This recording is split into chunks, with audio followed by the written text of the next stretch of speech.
It's Nerding Out with RamboLamb, Papa Smurf, and Nate.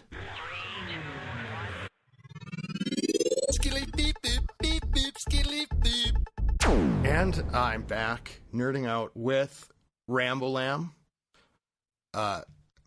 Nate, and Papa Smurf. Hey guys. What's up? What's up, Scotty? So RamboLamb, What's going on? You are a House of Zod member. House of Zod. Where are you at in the game? And we'll start off with introductions and then get into everything. I'm a proud Zod elder, 108 level, I guess you could say. Town Hall 9. Got like max Town Hall 9 troops pretty much, which obviously comes in handy. Yeah. Got like most of my got my AD all the way up, and then everything else kind of slacking, but working on walls and heroes right now. Okay. Yeah, and I want to get into talking about the defensive upgrades in base weights and stuff, because we had an interesting conversation about that last night. Nate? What's up?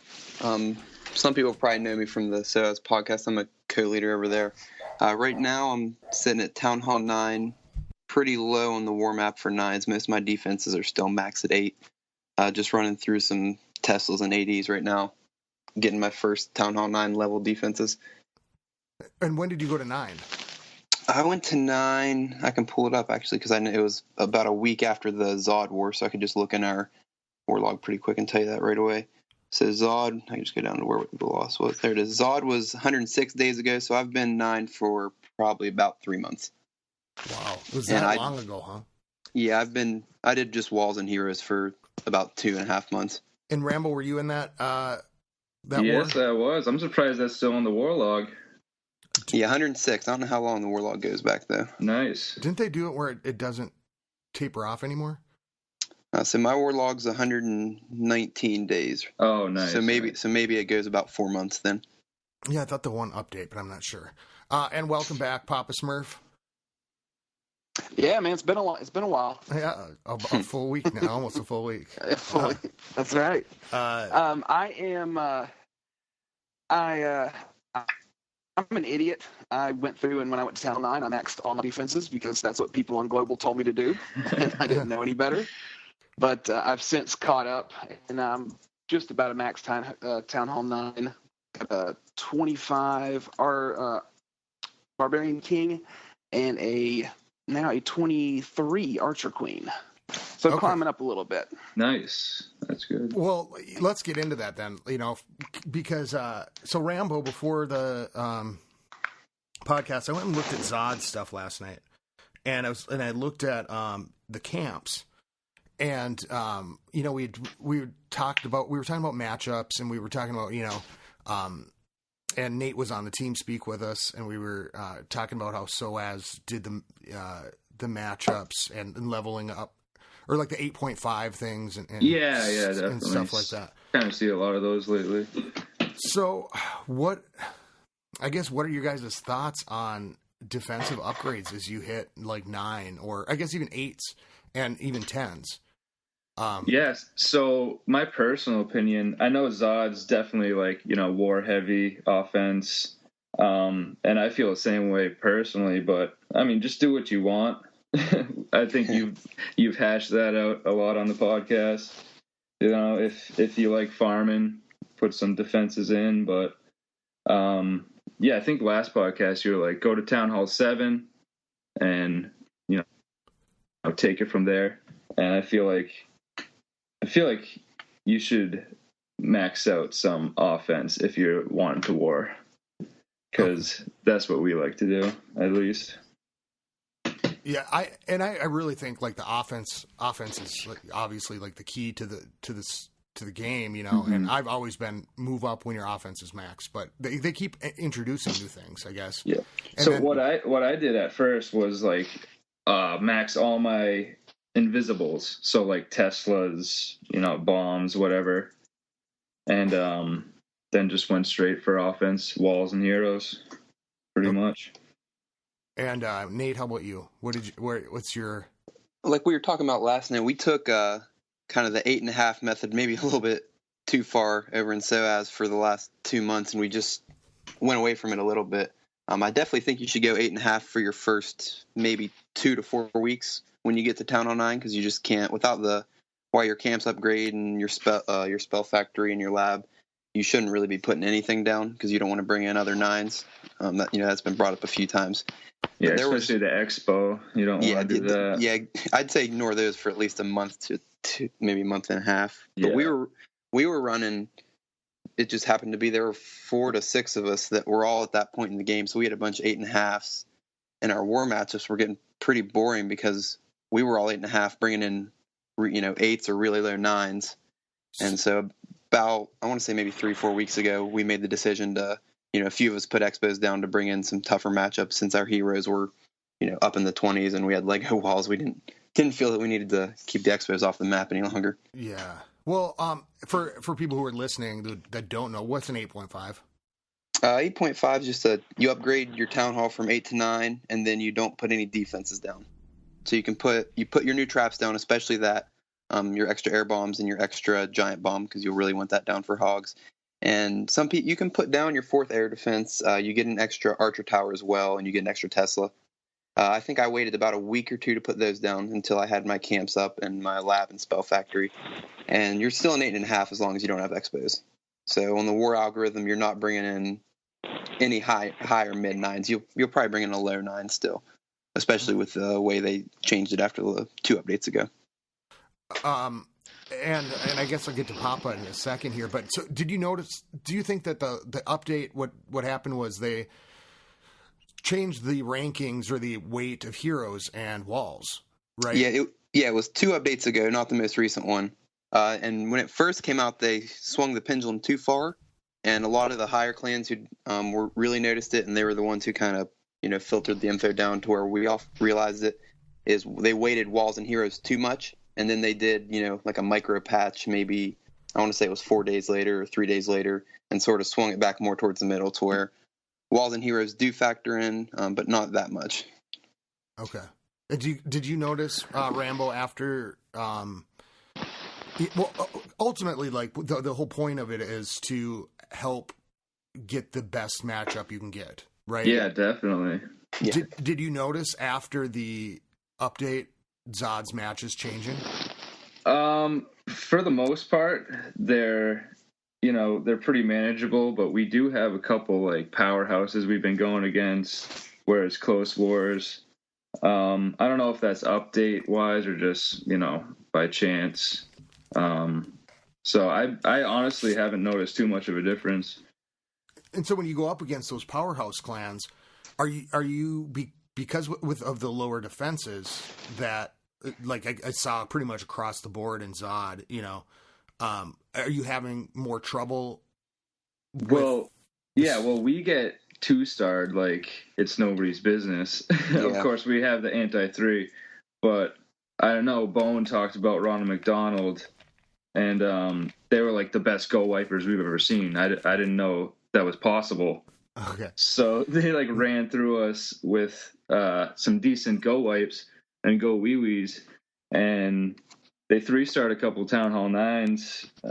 Obviously cleaned up Town Hall 8s, 2-starred Town Hall 10s. So it was kind of just up to us to 3-star the Town Hall 9s, I guess. So it boiled down to just getting all the 9s cleaned up. Yeah, we just had to 3-star, like, I think we 3-starred all but maybe 1 or 2, and we maybe won by 1 or 2 stars. So it was crazy. Yeah, that sounds like what a lot of our wars were before we started putting down our expos and stopped taking in anyone under Town Hall 8. Was just a lot of go wipers, some go wee wee, and then maybe 1 or 2 guys in the other opposing clans would be running a 3-star strategy. Yeah, we were talking about this online the other day. It kind of sucks when no one's like attacking your base with a legit army. You can't even test it out. And when you're running an anti-3, they just lay the go wipe down right on the side where your town hall is close to. It's you're like building up next to your town hall. Like, I don't know if this is right, but whatever. Well, Papa, so you went to Town Online and you maxed your defenses, or you got close, right? No, I went straight up and just maxed them all, just because I thought that's what you were supposed to do. if I could have done it over again, I definitely would have done it a lot different.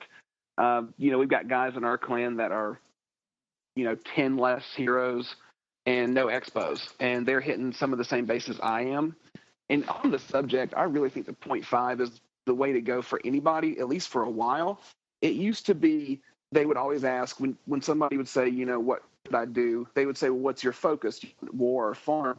And I really think it doesn't matter, because when you're farming, where are you at?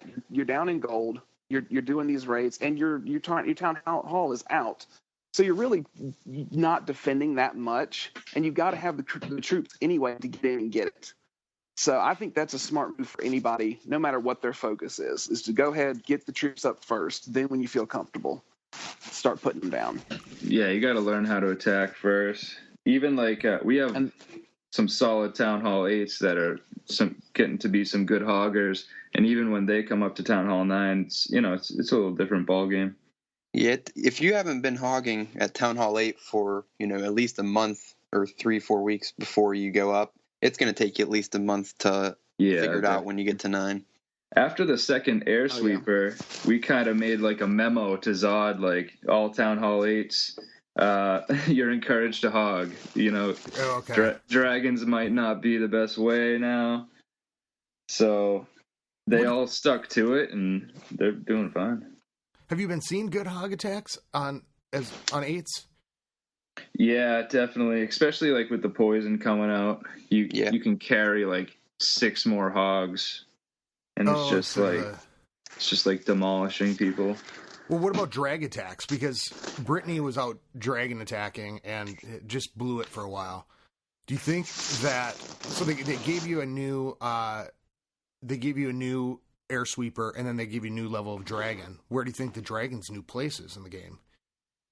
Yeah, I don't know. I think it's maybe yet to be seen, because it's obviously adds a lot of punch, but usually you see something on YouTube or something, and it's like, ooh, that could work. Yeah. But maybe like the pig dog, it took a couple months for that to flesh out. But yeah, that's true. Yeah, I think the dragon, it made a big difference early on, but even before the YouTube videos came out, we weren't having a problem with the dragon. You just in the change CC? Yeah. In the CC, it's not a problem. Yeah. Yeah, you just bring a rage instead of a lightning, and you just rage your queen and a few whizzies, and it's done. Actually, on some attacks, it was kind of weird. The attack that I did in War today, I was really planning on the dragon to come out, and I saw 6 wizards come out, and I was like, well, glad I brought the poison, but I was really set up for the drag, but it worked. Yeah, I'm looking to what you were talking about. If drags are still used, I'm looking at our war map right now, and we have 5 Town Hall 8s in this one, and I know that all 5 of them are using hogs. That none of them are using drags anymore. So hey, do you guys go for it, Baba? Do you guys ever, whenever you're in prep day, do you periodically check in on their war CCs to kind of get an idea? Oh yeah. Yeah, we have and I think Twice did it for this war. If I would open up our group meet, is we'll check in, depending on what time we start, we'll check in every few hours, and just we have an Excel spreadsheet just with different columns so you can see how much it grows by. Oh, okay. Yeah. So you can see so you guys actually go in and put the numbers in.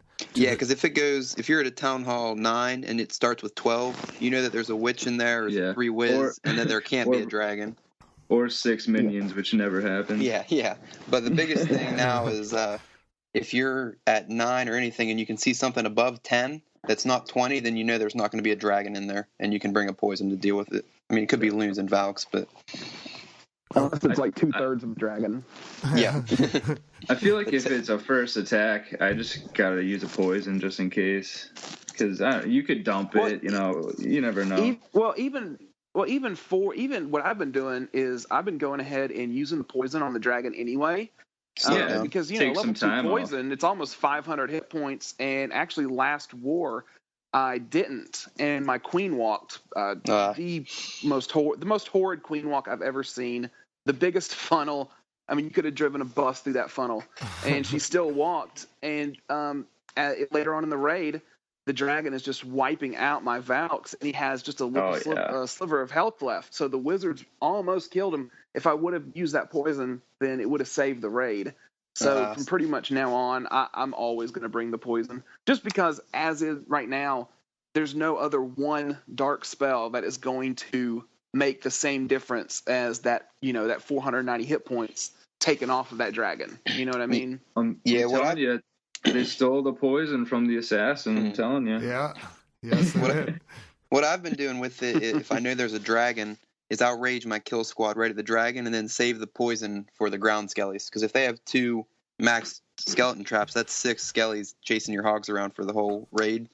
Yeah, so I'll drop it on them. Difference. Yeah, so I'll drop it on them once I see both traps are sprung. I almost on Brittany as an 8. Like depending on what's going to come out of the CC, I'm still bringing in a kill squad. But I almost I got that advice over there to use those on the skellies, and quite frankly, I almost think that it's better to. And maybe it's just me. But it seems like those skellies really are the ones that start to make the difference in that raid.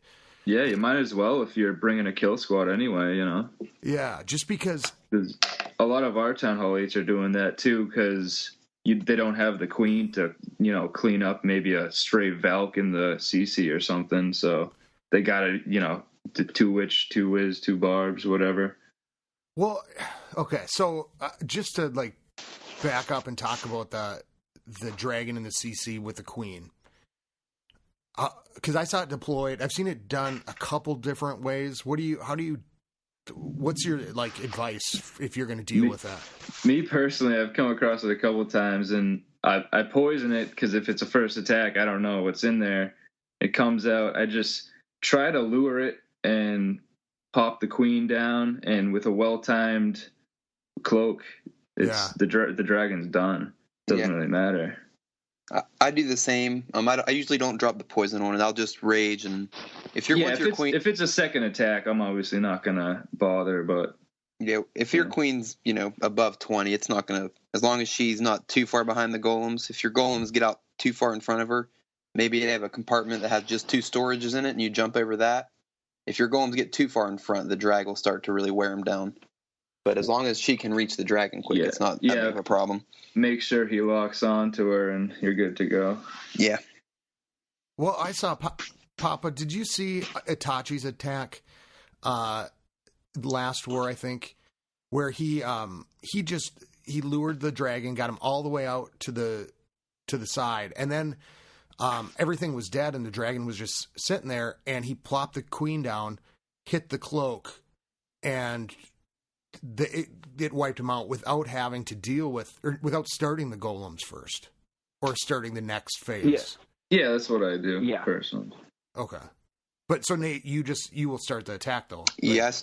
I stopped luring once my queen hit 25. I just noticed that if it's anything smaller than a dragon, then I'll poison it, and if it's a dragon, I'll just bring a rage, and I know she's going to take it out in a few shots with 1 or 2 whiz behind her. So what do you use usually as a comp? Like a standard one. Actually, this war I have it already getting ready. Will be obviously 2 changes.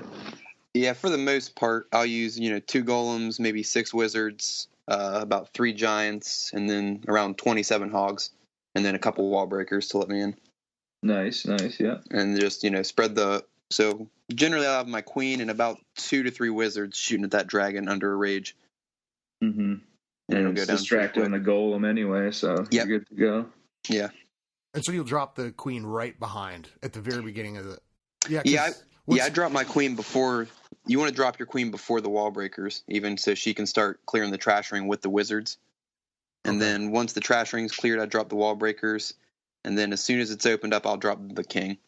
But you never want to drop the king until the CC comes out. Because if he jumps ahead of your golems, then the CC's aggroed onto him and not the golems. Well, what do you, with your 2 golems, what's your point with it?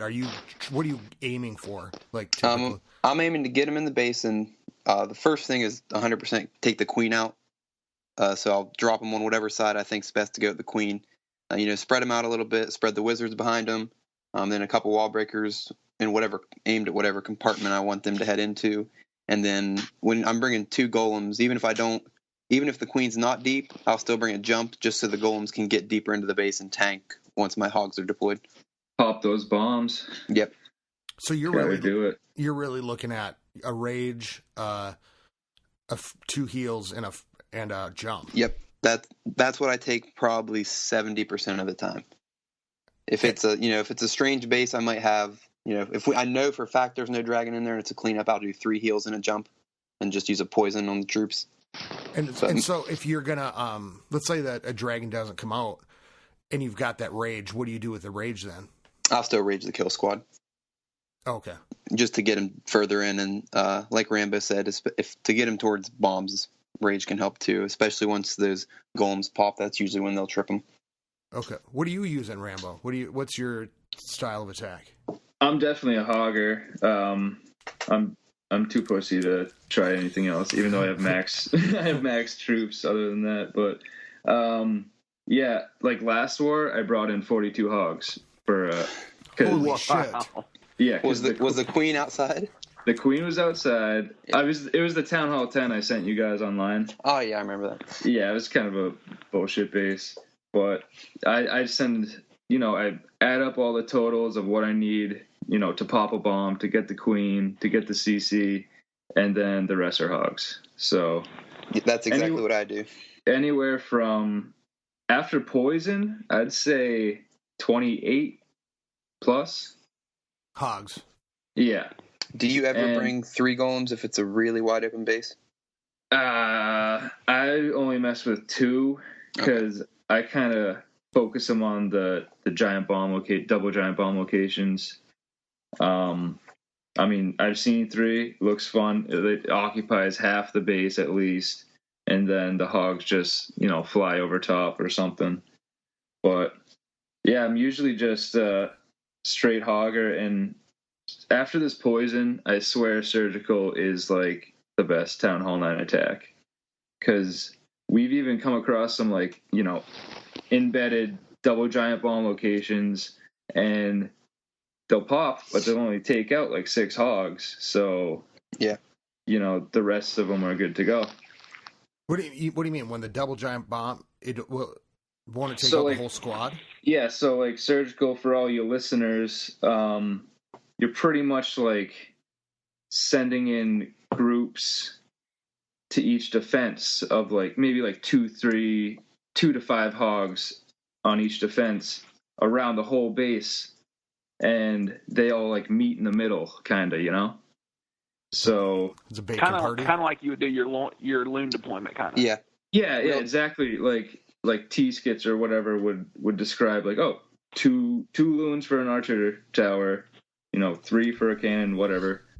So you do that around the whole base. You got to time it right, and they just meet in the middle and plow. It's really fun. It's hard though. Yeah, it took me probably 3 to 4 weeks before I could start, having success with it more than once per war. Yeah, you really got to get the timing perfect, or like I said, instead of 6 hogs blowing up, it could be all of them. Yeah. And that's the saddest. So yeah, everyone's been there. Yeah, you just see them. It's like, So are any of you guys using Valks? I'm actually cooking them right now, just so I can say I'm doing them. But so am I. Mine are in the lab right now too. I feel like it's base oriented. Like it's got to have an open middle, and then you're good. Man, I have been killing it in war with these Valks. It is definitely my go-to attack now. And that's what I thought too. I thought you had to have a really wide open base. Yeah, shed some but it really light. doesn't. All I really look for is I want a base with a center core that has the Expos in it and the Teslas and the bombs. That's really what I'm looking at. Okay. And if there's any way that I can funnel my heroes and 8 Valks in there, it's just game over. I just like this last attack I did. I brought 4 heals. And I usually, what it does depends on where the air Ds are, because a lot of these bases, they're either some of them are in the core, and then you have some of them spread out.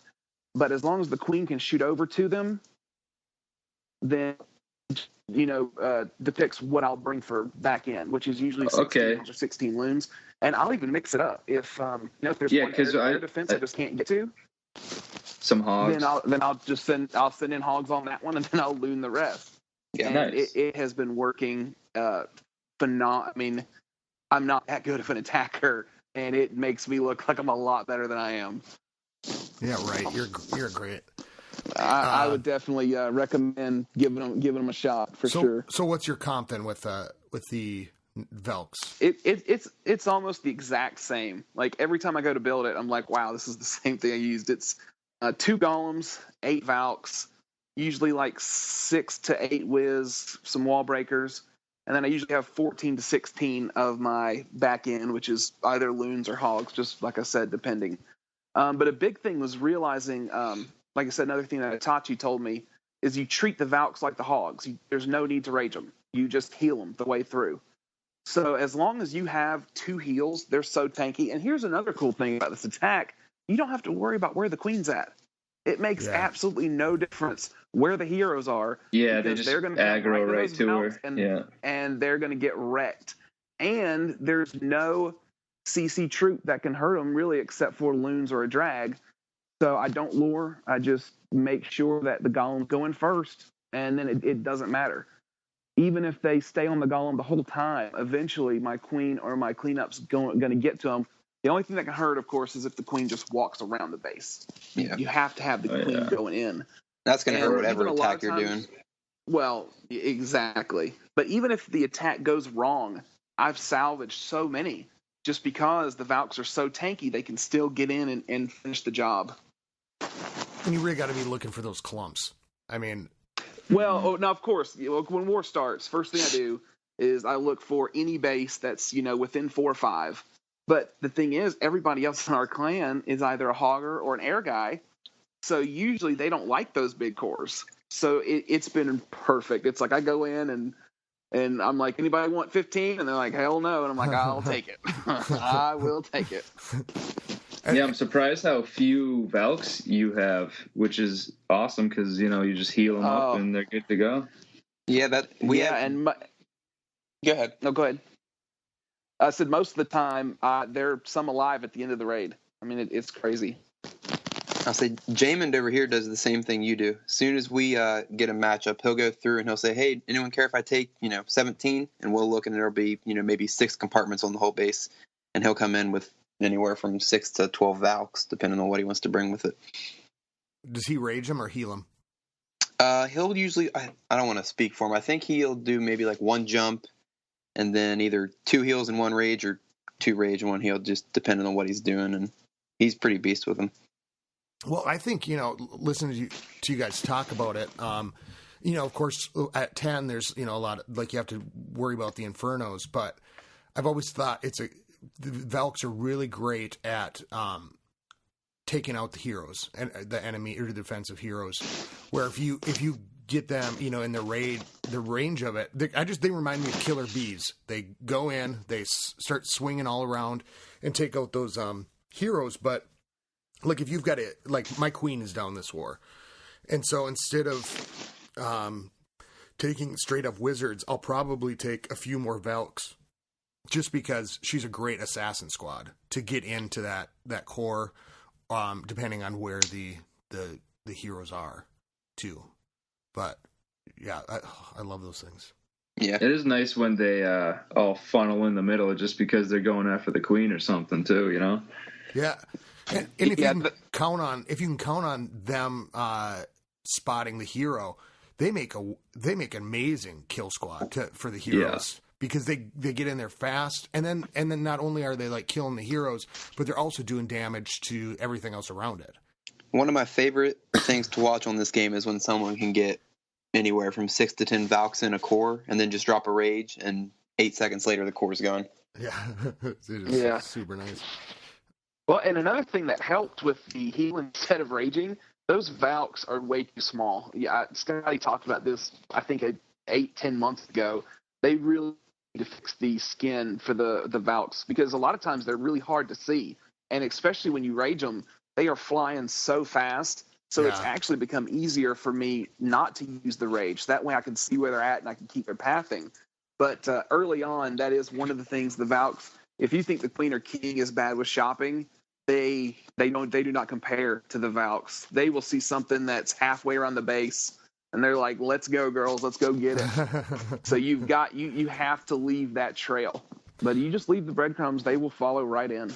So, do you ever bring 2 jumps for them, or do you always do jump 3 heel? Here recently, I haven't even been taking a jump. Just letting them beat through. Just like, okay, this last attack was really weird.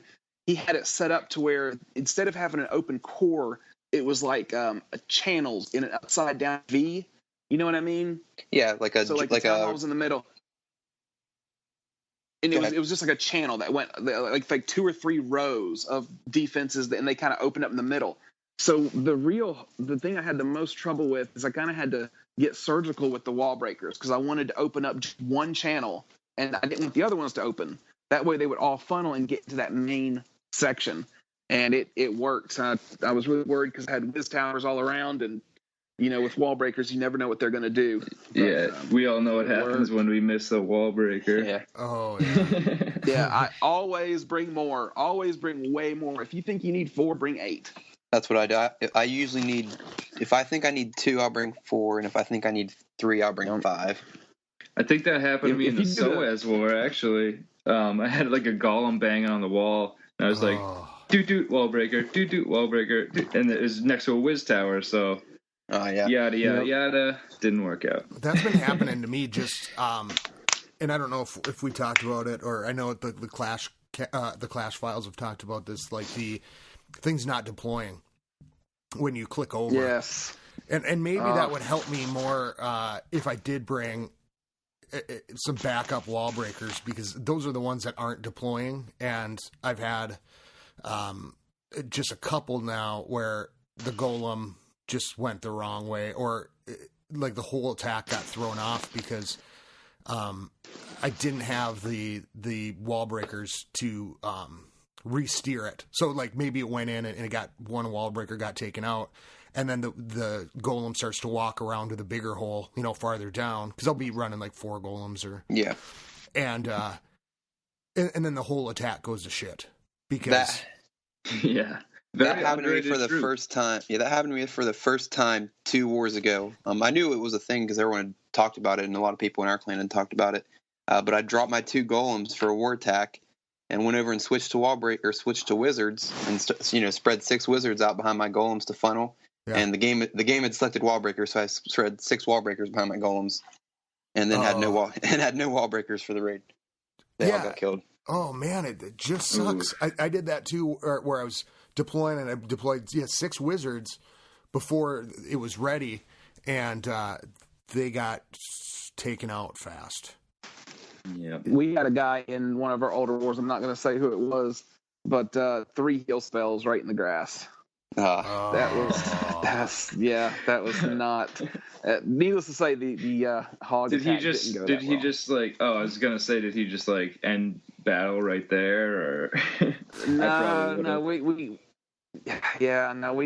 good about always letting it run, no matter how big of a fail it is. Yeah, I think it's because you're not wanting to come back into chat. You just make this 3 minutes last forever. Yeah, we come back. There's like 50 like messages ready to go. You're like, it's just like, damn it. I mean, because everybody's harder on themselves, but Oh yeah, like we say nothing but nice try, tough break, because nobody takes these attacks hard. Takes a bad attack harder than we do. So we try not to beat them up more. Then we go into what didn't I do? What could I have done better? So yeah, it depends who it is. If it's someone that's been around, you can bust their balls. I was gonna say we're a little bit tougher than that too. At first, I was like, I would go in and do something I knew was wrong, and everyone would be like, "Nice try, nice try." I'd be like, what? Like, come on, guys. Like, I got bigger expectations. I want the 3. Yeah. Well, how are you guys planning your, or how Nate, are you guys still using Clash Collar? I don't know how Zod, I know Boneyard's pretty against it, but. Yeah, we never really got into Clash Collar, but it's only because all of us are online pretty much.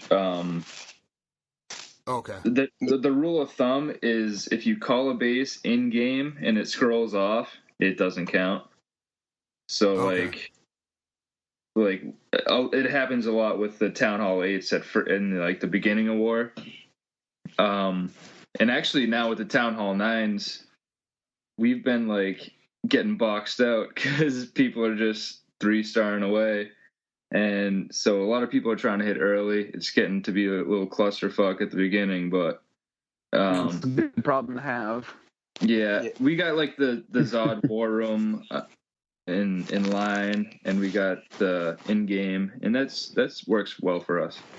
Honestly, yeah, we've always used Clash Caller, and it just worked. I mean, it works out great for us. I know not everyone uses it, but we do it. And I don't know quite what our timer is. I don't know if it's a third timer or a half timer, but we'll use it all the way through the war, and then with about anywhere from 1 to 2 hours left is when we're all pretty much in game anyways. And at that point, we'll start figuring out, all right, you go here, where we can maximize our stars.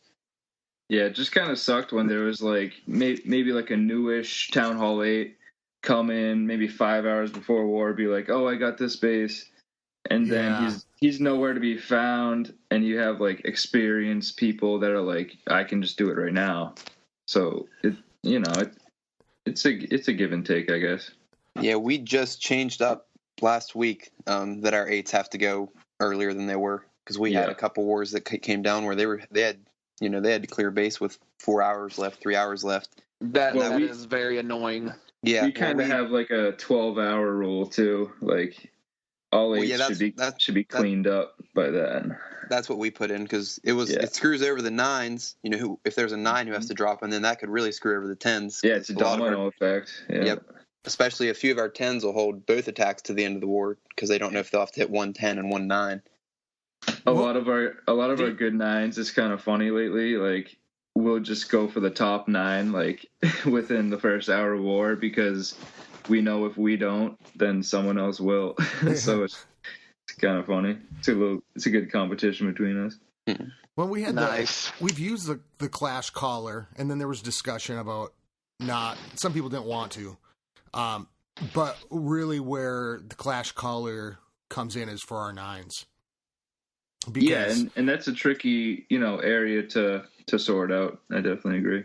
Yeah, and I think for our 9s, because like Papa and Clams and those guys, they'll pick the base hours, or like even a day before, right, Papa?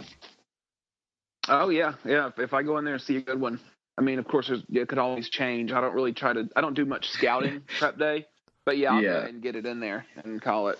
Yeah, and then we just got TeamSpeak a couple weeks ago, and it's been like strategizing sessions. Completely, once again, something that has completely changed the game. Like this game doesn't take up enough of your life already. I mean, there's some nights on TeamSpeak where we'll look down and be like, we've been on here for 4 hours. And we're like, all right, guys, we got to log off. This is getting ridiculous.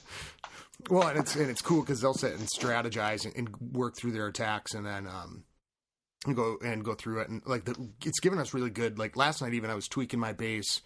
Some people were looking at it. It was space and Clams were. We just made little minor tweaks, but something that would be really tough in the clan chat. And you're really seeing a lot of improvements in sharing just because of that. Yeah, definitely. And it's really cool. We have a few guys that will even attack live. Scotty, he's done it a couple times.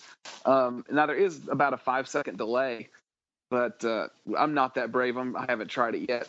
It was funny. We had Clams attacking, and he does what I do. He just takes his earbuds out and just lays them down and attacks. And he was doing something, and he forgot a spell.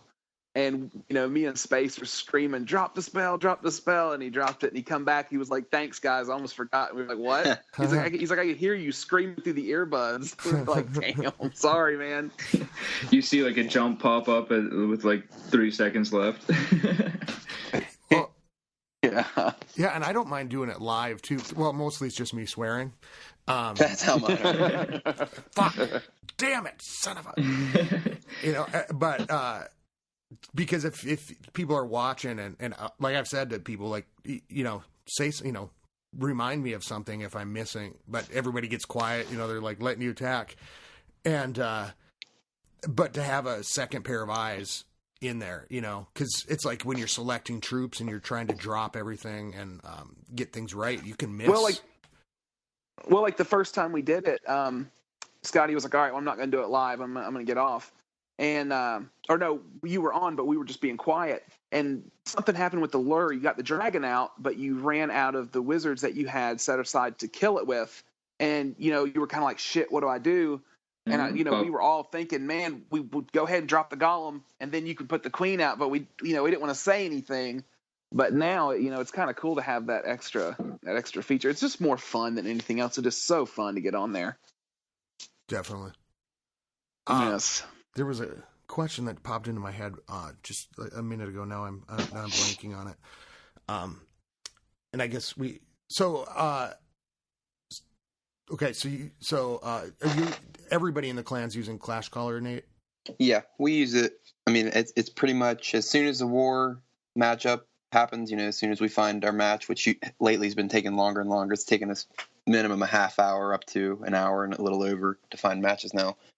But as soon as it matches, one of the co-leaders within about the hour will post it in GroupMe and in game and pretty much everywhere, and they'll send a clan mail out with the Clash Caller code. And on prep day, most of our 8s will call their base just because they have to get their attacks in quick. And like I said earlier, if Jamin sees a Valk base he really likes, he'll call a Valk base. And if one of our Laloon guys sees a base that he really wants to Laloon, he'll call that.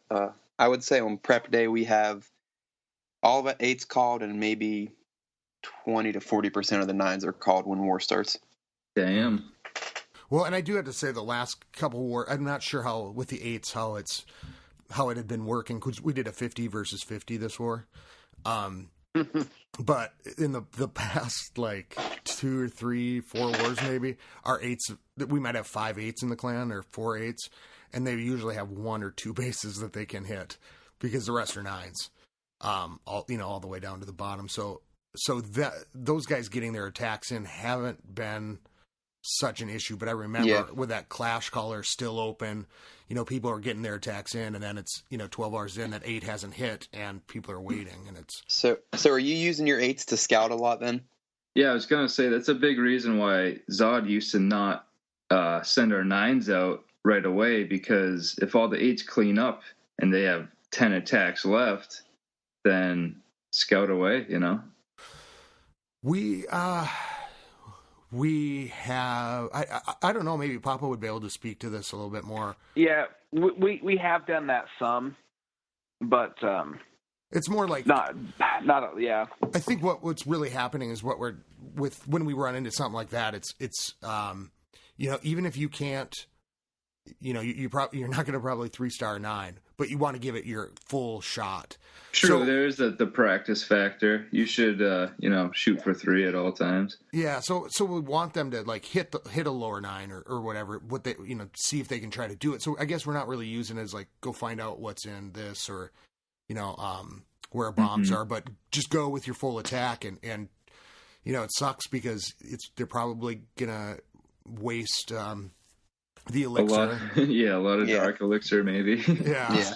Okay, so tell me this: what is the best scout attack for an 8 if he was going against a strong 9?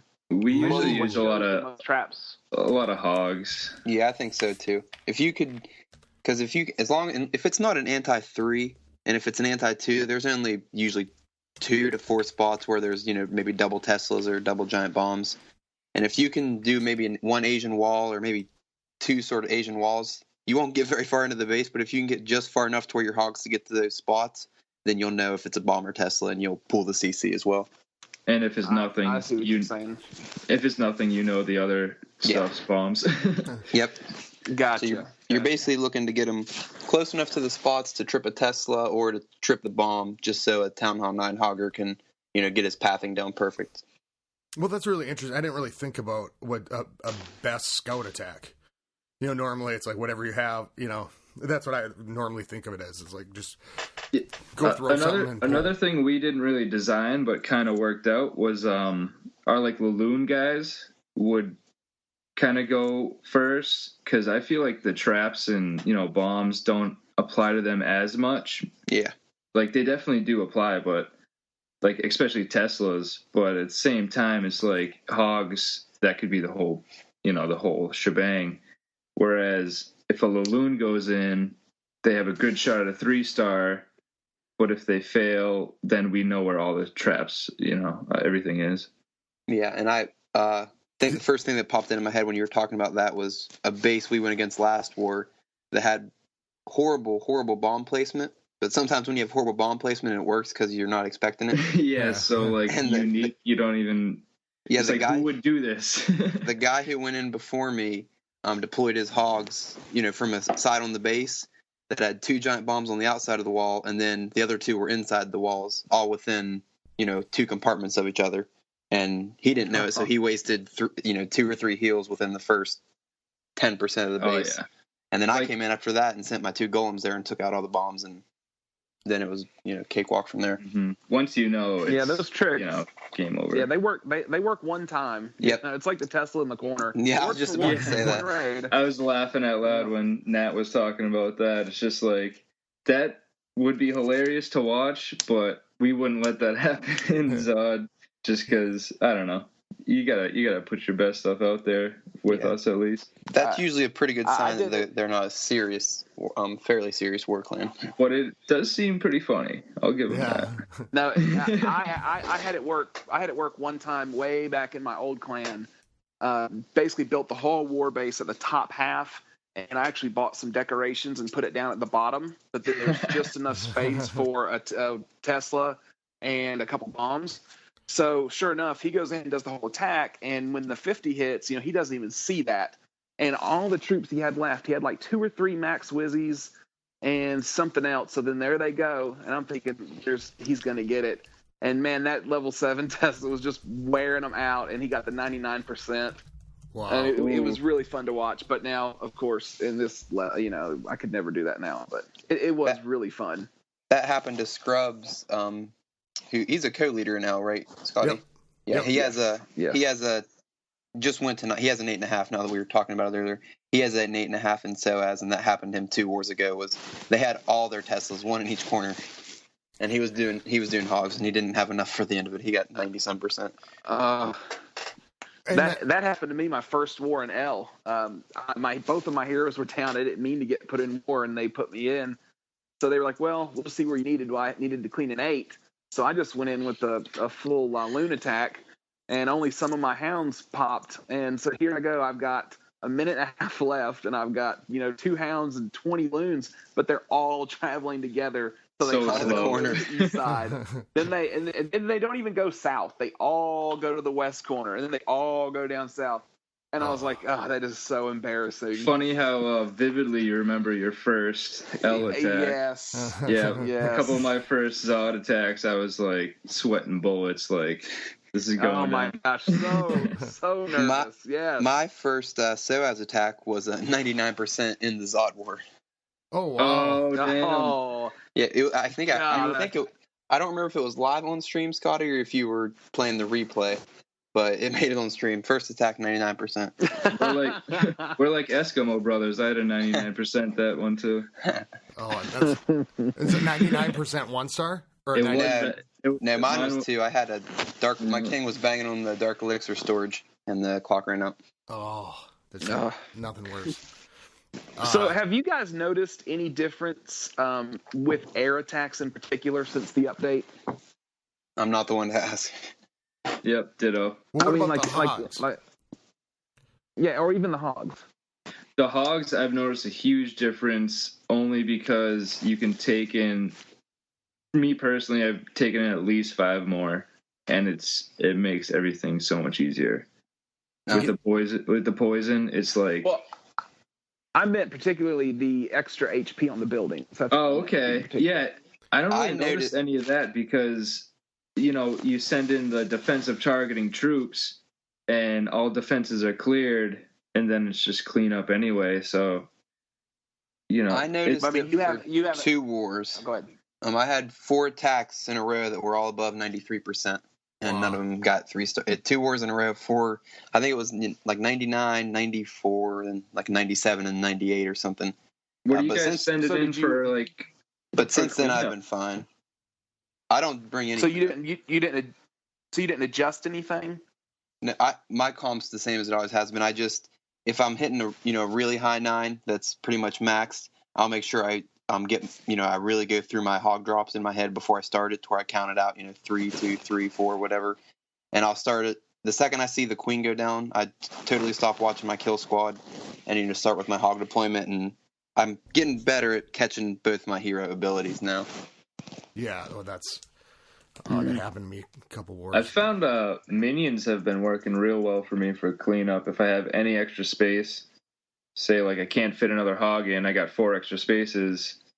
They're so fast, no walls. Yeah, don't gotta deal with walls. Yeah. I'm huge on the minion cleanup. That's come about like watching other people, and I think it was watching Clash with Ash, where he was bringing like 6 minions, and that's what I usually take in for cleanup, and maybe a couple archers. But you can also, like, if your hogs are going for a cannon and they're cleaning, and that air defenses went down or the archer towers went down, you can throw in a couple, throw in the one minion and test for bombs, and then send the other one in, and maybe avoid a whole section of the base by taking out that cannon.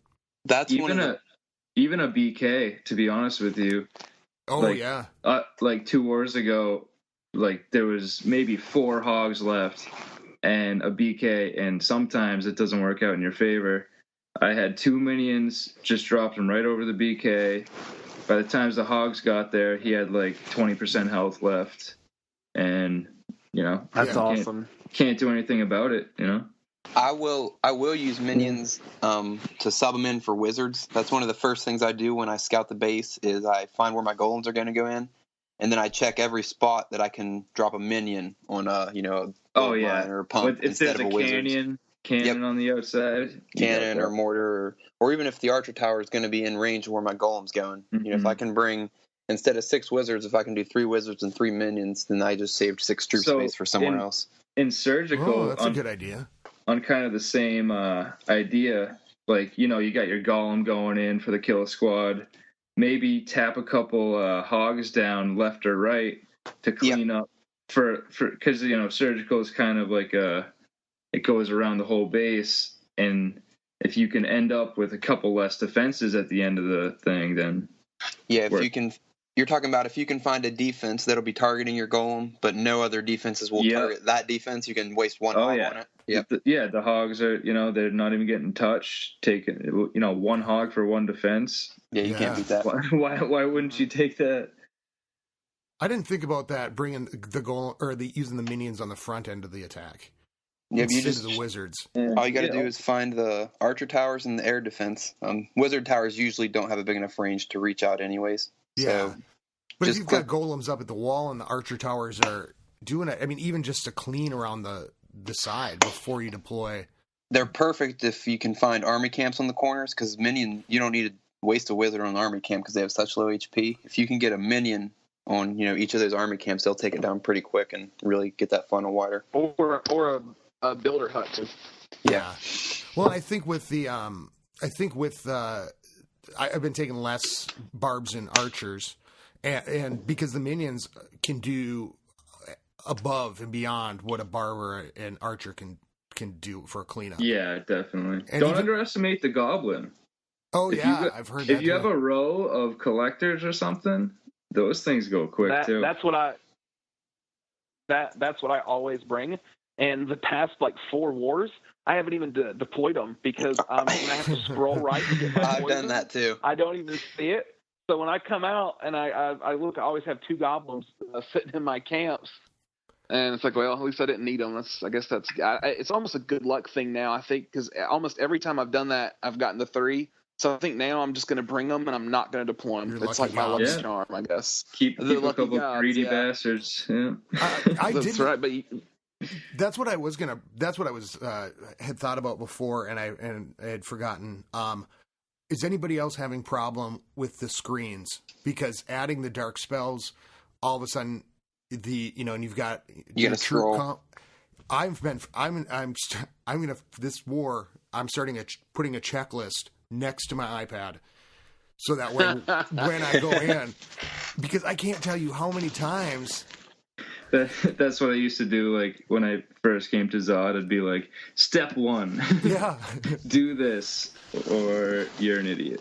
or I didn't see like the giant, like I went in and something went wrong with my Quakes last war, and I totally screwed up the rest of the attack because I had the lure ready and I had everything done, but so I'm like, I've swiped all the way over, and then I've got my Quakes. I quaked, and then I just looked up, and the giant is the last thing on, so my lure, it totally forgot. So that swiping back and forth, or I add in some more components to the attack, like I brought in on that attack some loons, and pretty soon that whole screen, is, you have to scroll through and it's causing problems for me. Well, I really had much trouble with that because, and I don't know if this really helps or not, but before every attack, I'll go through probably 20 times, and I'll go through the attack, and I'll do like a phantom push. Yeah, so fake I'm not tap. I do that too. But I actually tap move the your screen, hands. guys. Yeah, definitely. Yeah, and just actually go ahead. And a lot of times when you do actually tap it, you're like, I'm going to drop those there, and you actually would have been in the red, but it doesn't look like it. So a lot of times you can see like, oh shit, I'm going to actually have to drop a little out here. And, just if you memorize every step, which 10 plus steps, you just want to have all them memorized before you go in. Yeah. And I do that, and I go through it in my head, but yeah, that's a good idea. I started doing that.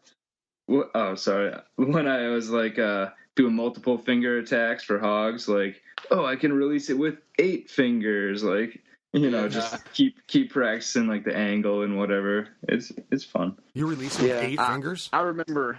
That was kind of a hypothetical. Oh, that would be really cool to see.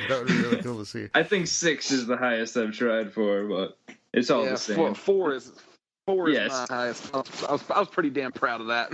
I'll say I do 6 when I hit the general. There you go. You do 6 finger drop. Get all the double giant bombs at the same time. Yeah, I do. I come from the south, and I do a 2-3 3 finger drop on each side whenever I hit the general, and the hogs path right around those horrible giant bomb spots on that base. Yeah. Wow. Don't use the general, kids. please don't. Yes. Well, no, keep using the general. Yeah, true. Yes, I was about to say. I don't know. Zod needs some harder wars, I guess. So we'll take some anti-3s. Ours looks pretty good this war. We just had 2 of our anti-3s 3-starred with hogs with a random plan. So really, I almost never see that in a random matchup. Yeah, that is impressive. And I don't think it's modding their first attacks. They didn't have any scouts, so they wouldn't have known where the traps were. Well, this war, like I said, is a 50 versus 50, and Tip, who's in the clan, was basically, he's like, okay, this is a farming war, and I had no idea what that meant because our matchups are usually just like cutthroat, every brutal war. But with the 50 in there, it, my straight across has lower heroes than I do, which is so weird. Well, a lot of clans that really war a lot, usually they're not taking in 50 people. So yeah. So it's bizarre, but so will you have a few people who probably don't do their attacks then, since you just opted everyone in? Well, we were, but I like I said, I did that. I'm doing mighties, so I think most everybody else is going to attack. Right. Yeah, if you don't do your attacks, you need a damn good excuse, to be honest with you. Yeah. There's a couple people who I think may have been out of town or they were going somewhere. Yeah, that's what I meant, especially with it being the summer. Yeah. And shit happens, you can't. I think most people were opted out for heroes being down. And so I think the only danger in people not getting their attacks in is if they had their heroes down and they weren't like playing the game for a couple days. Yeah, that's what I was mainly getting at. They weren't opted out? Or they were opted out, but they weren't going to play. Like, my hero's down, and they're just going to run it out, and they're out doing something else. And yeah. And we put it online, so hopefully they'll see if they're... So has that war started yet, Scotty? Yeah. Yep. Do they have? Are their CCs filled? Yep. I'll say at least you got a decent one then, because some of the farming ones don't. They're going hard. They're that's going good for it. And they were going to maybe put their bases out, and we basically were like, no, we're not going to put our base out. Yeah. We want a war. And we didn't know if, whether they were serious, and it's just a consensus. And I think, like I said to Papa last night, I don't think many of us would like to do that because we want to see how people hit our bases, no matter what. And so to kind of give up those defensive replays. Like I was saying before, like when you only have goal wipers going at you, it's hard to plan for a legit attack. Yeah, definitely. As a Town Hall 9, at least. Town Hall 10 is probably different. And in my case, I get hit by 10s pretty much all the time because I'm like the top 3 in the 9s, and I hate that. I really would like to see some good strategy on my base, but to tell you the truth, I've never seen it. I haven't seen it in forever. No, I haven't seen it since we wore Soaz. Yeah, so right? I built this base after the L war, and I haven't seen it attacked by anything since then. Friggin' Halligan got me. I'll give him props for that. Nice. Yeah, that Soaz war, I think when Zod matched Soaz and when we matched Soaz, there was a fantastic attacks, and it was great base design, and it was I learned a lot from watching the Zod one, and we all did. I feel like. Yeah, it was a lot of fun too. That was really when Zod started making it relatively mandatory for Town Hall 9s to have an anti-3, unless you're like a brand new Town Hall 9 or something. And we've been actually thinking about switching it up just a bit, to do the anti-2 bases for some of our just 9s. A few of them. Yeah, a few of the ones that are up high. I don't know. Did I hear you guys talking about it on the last podcast, or was I in TeamSpeak? Yeah. Probably. That was the last podcast. Yeah. Okay, I won't repeat all of it if everyone's heard it. Yeah, because some of the people, I actually thought this war might be good for that. Depending on who we think is going to be attacking and how they're going to do it. So I don't know. The 9s really have been batting that back and forth. Did you have thoughts on that? I agreed with it. I think if your top 9s run anti-2s, that wouldn't be a bad idea. Low 9s, I think, keep as an anti-3. That way a low 9 can't take care of those low bases. Yeah. But I think if your top 2 or 3 were to run some anti-2s and eat up some more attacks and maybe stay with a 1-star until 10 drops down, I like that idea when you guys were talking about it. I do think that is a great method for 95% of the wars, but if we were to match Soaz again, or a legit clan, then it'd be horrible because you'd be giving away your top 9. Because then your tops would be down. But like you said, and we've all been talking about, we don't see that much in the wild, I guess. No, yeah. So when you were listening to it, I agreed with it. Mm-hmm. Well, here's my opposition to it is, really. I see. What happens though whenever you're not getting 3'd? Even when the 10s come down and hit me, they're not 3'ing me. I haven't been 3'd in I can't remember the last time I got 3'd. So would it? Oh yeah, once your base gets 3-starred, you change it. Well, here's where I see it pop in this war, and this isn't our typical war, but I think we did give away a lot of 2 stars on this war already. Because we did. Yeah. And I don't think they would have got 2 on the rest of the bases. Are you talking about Town Hall 10s or 9s? Yeah. We don't have any anti-3s on the. Yeah, I'm not 10. A Town Hall 10 guy, but it seems like you shouldn't. Yeah, no, definitely not. Because that's just giving the 2 away. And I've seen these guys come in on this war so far, and honestly have a problem getting the anti-3, where they go in and they get the 2 stars, but just barely because that TH is out. And I think if some of them would have been anti-2 stars, I think there would have been a good chance that there would be at least probably 3 or 4 less stars so far. Yeah. I was thinking about that final star, because whenever I have an anti-2 out, I did get 3'd by some 10s. But with the anti-3 out, even like I said, even the 10s aren't 3'ing me. That's what I was wondering about, is that final star. Yeah. Yeah. We kind of me personally, I'll kind of count down, say our I'll look at our Town Hall 9s, like I was saying before. I think those are the biggest swing. And it's like, if I see 2-star, 2-star, 2-star, 2-star, I'll be like, all right, 0, 0, 0. It's like, if I see a 3-star, that's a 1, Yeah.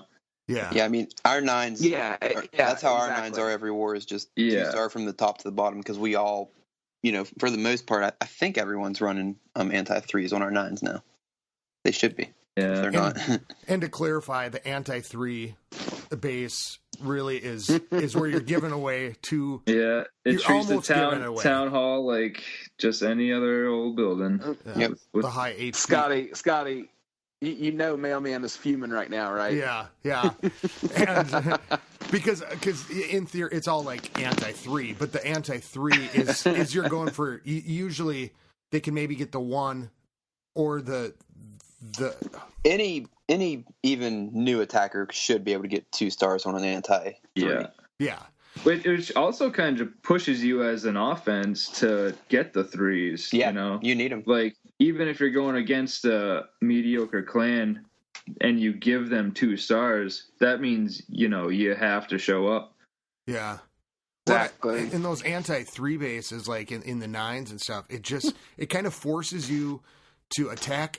I think a part of it forces you to attack different than you do in the wild.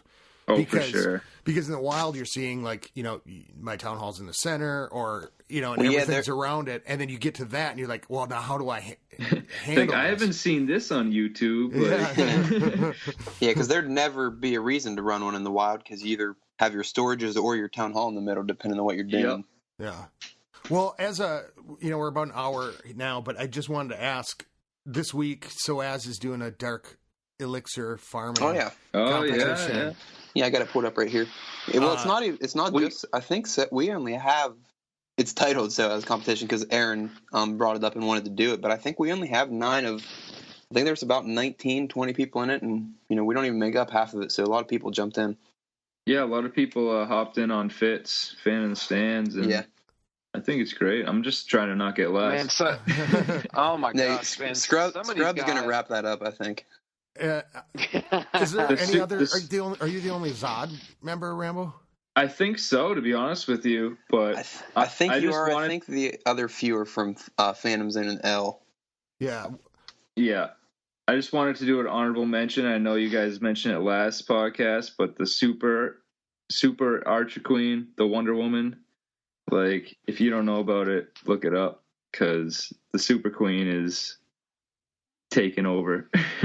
So Nate, is that what you're doing in this push, or what are you running? It costs a lot of elixir and time, so it's to each their own, but it's fun and it works. So Soaz as a whole pretty much just runs Jibarch.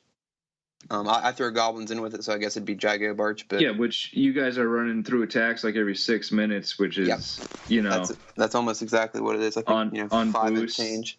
There's really no arguing that. So I'll usually try and in my head next about 20 times at least, unless I run across a whale, because I know after about 5 or 6 minutes, it's done. I come back, it's done. So once I hit about 15 to 20 next. Then I'll lower my standards. Maybe I'll hit 1250 or 1,000. So what's the number you're looking for? Like 2? In the first 15 next, I'm looking for around 2, and after that I'll hit around 1250. And then if I've been nexting for about 25, and I know my army's going to be ready soon, I'll drop down to 1,000 because I know I can get a quick 1,000, then back out and start nexting right away again. So now, are you looking for? I mean, what if it's a strong 9 and DE is dead center? Are you still going in after it? Just because or what? I bring 3 jumps and a heal. I'll drop my giants, Barch behind them, and then wall breakers. I almost drop my Archer Queen on everyone unless it's a really easy DE to get, and then I'll just sort of funnel them in the way you would with any other attack. And then if I need to drop 1 jump or I don't think I've ever had to drop 2 jumps farming, and then I'll just funnel the goblins. I was going to say, you ever get like locked down with dropping like all your spells, and you're just like kind of short change on the rest of it? That's why I bring 3. I used to bring 2 jumps and 2 heals, but whenever I would use jumps on back-to-back raids, I'd find myself without a jump for 2 or 3. And I almost never need the heal, so I do 3 jumps in one heal. When getting Dark Elixir jumps, definitely the most important. Yeah, I definitely agree on that. I gotta say, I feel so good about my numbers. Then I go look at you guys just pulling same numbers. Oh, I almost got 5K on that raid, and you're like, yeah, we're like 100K past you. So I'm actually surprised at my numbers, because Soaz is, from what I understand, are crazy nuts at. Scotty, you were up there like second day, third day, or something. Yeah, and I didn't really realize I was in the competition, but I'm actually doing pretty good. No, you're doing really good.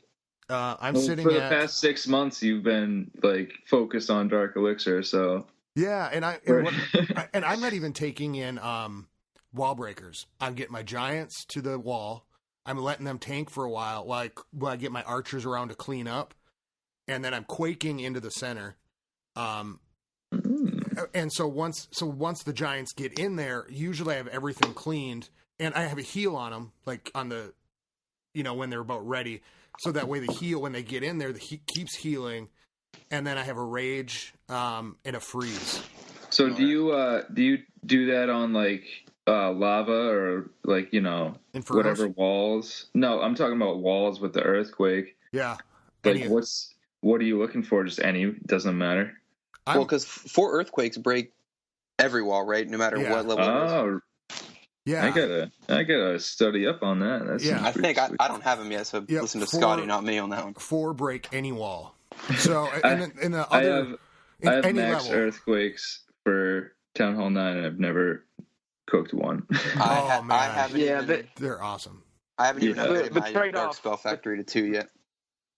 The trade-off at 9, it's not worth it, because you have to give up 2 jumps for that, and it's just not worth it. But it is fucking beautiful to see those things just rip through it. Well, the thing with the Quake, you can, if you're farming, you can also, if you've got the one spell factory boosted and the other boosted, you're going to come out faster on your spells. Oh, true, yeah. Yeah. I didn't even think about that. The Quake, double time. And the Quake, what happens with is like, if it's 9 tiles in diameter. So if you see those boxes where you've got 4 like a drill, something else inside the box walls.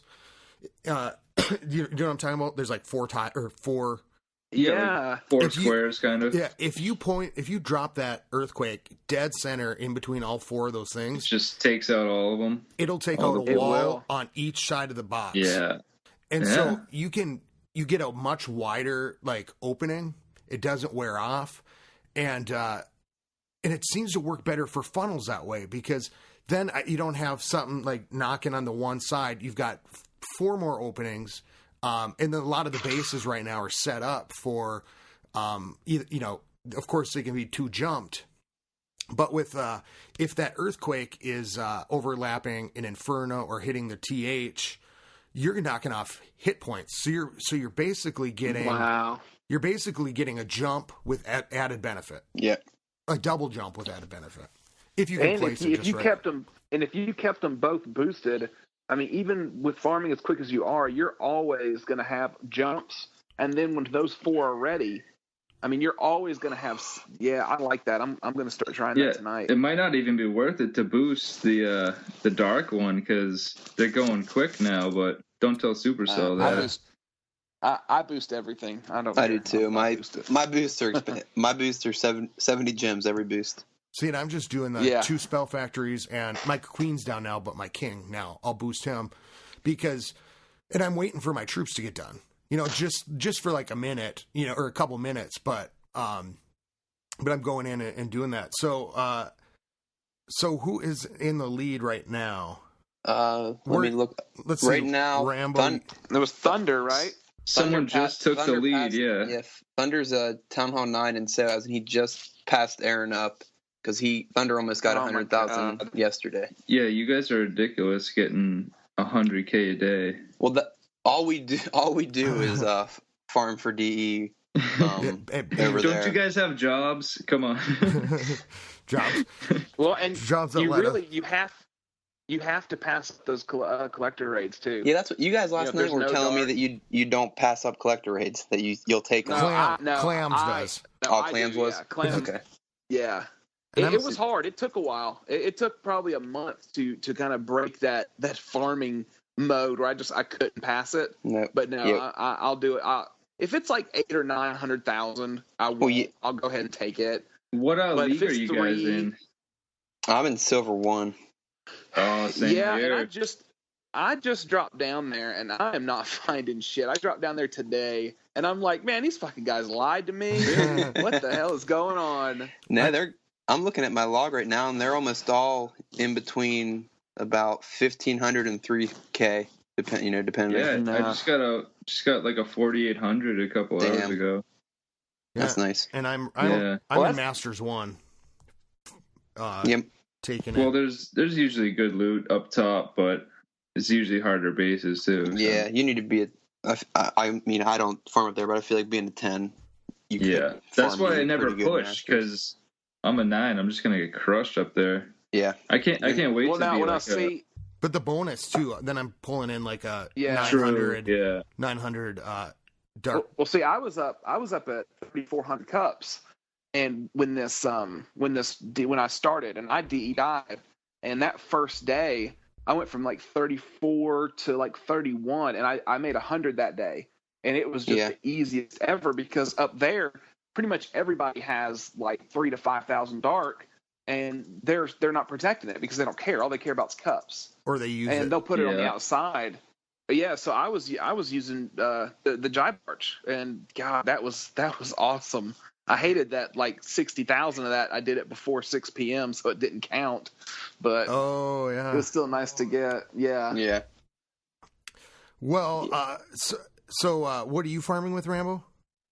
I'm doing the Super Queen all the day. Super Queen. Okay. Yeah, and with minions, just so it's like the dark barracks are going. It's easier for the funnel. Yeah. You were saying you don't bring any wall breakers. You just use jumps, right? Me? Yeah. No, I use 8 wall breakers. So I go like 2 and 2 for healers and wall breakers for each barrack. That's what I did whenever I was using that.